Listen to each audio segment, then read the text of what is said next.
Hi guys, I'm going to try and explain the basis of the calendar system. So when you come to log in, you'll have a password and you'll be logging in as events at shobdenairfield.co.uk. Obviously in this case I'm going to use my own login, so ignore that. But essentially what you see will be very much the same. So this is the initial, what they call dashboard that you will see.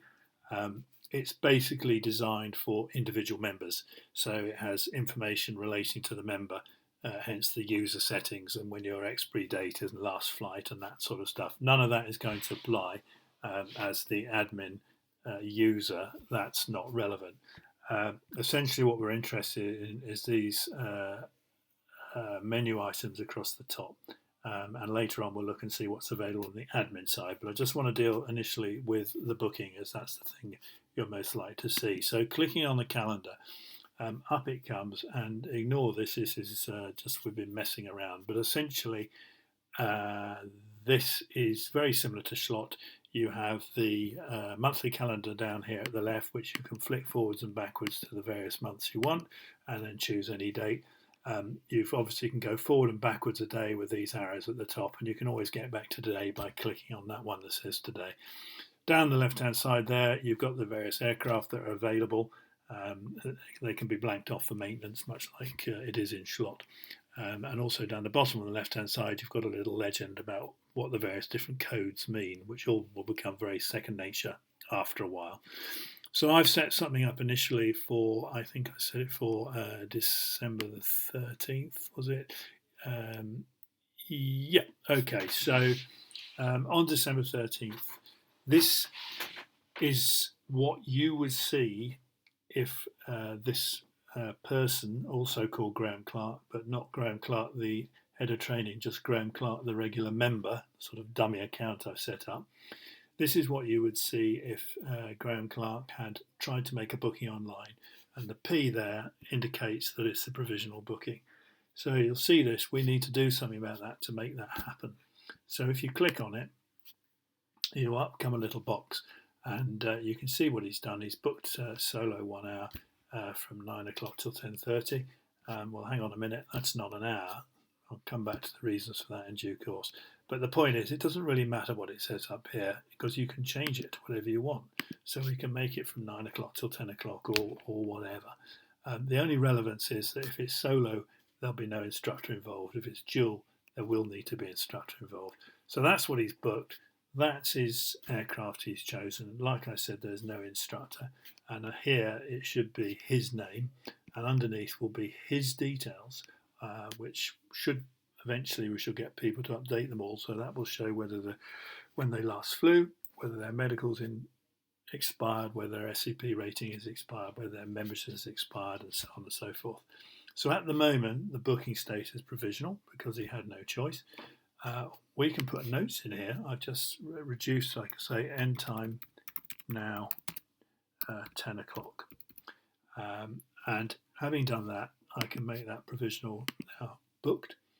And when I press the update button, update book at the top, it will update it. But also, so long as this is ticked here, and so long as that email is this chap's email, which it should be automatically, he will get an email notification to say that his booking has been confirmed.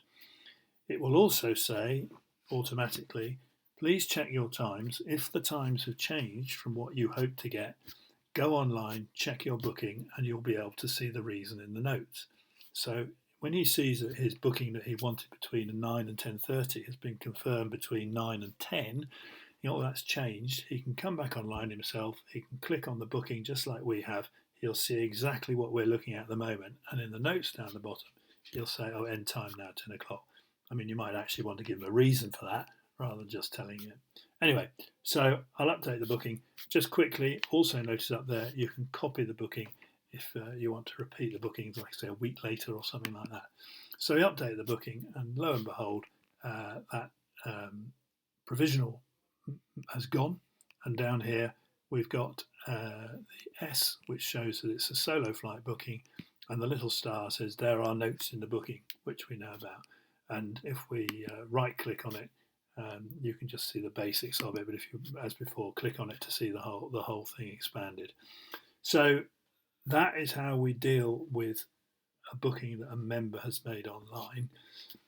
Let's say now we actually want to start from scratch and book somebody in. So we have someone called Jerry Student phones up and says, I'd like to book a lesson with Graham Clark from 11 o'clock to 1 o'clock.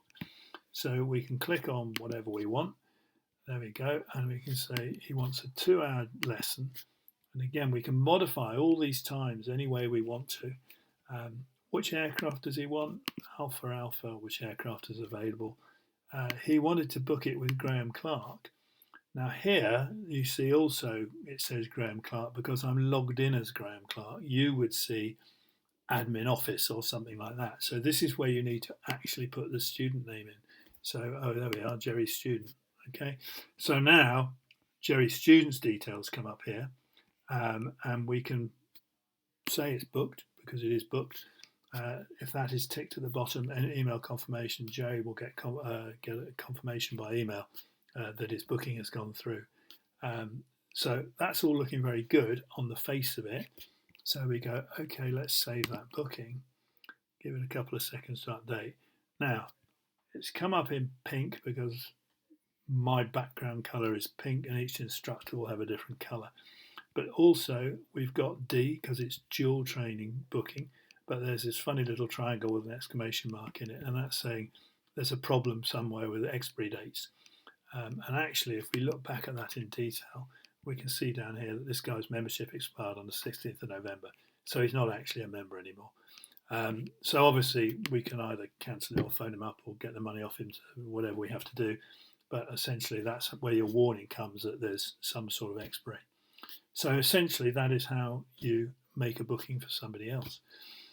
Anytime you update the booking, you cancel it, anything at all, there's various options down there. You can cancel it because of tech problem, you can cancel it because of the weather, you can cancel it because the member phoned up and said he wanted to cancel it, or if the guy doesn't turn up, we can make a note that he didn't show, so we've got a record of who doesn't show, or we just cocked up and made an incorrect booking. But whatever we do, so long as that box at the bottom is ticked, send email confirmation, the student or the pilot will get confirmation of what's happened.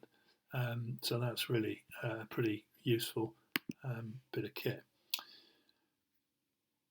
We'll come back to other stuff later on, but that's just the initial business of how you deal with a booking that has come in, or how you make a booking from scratch.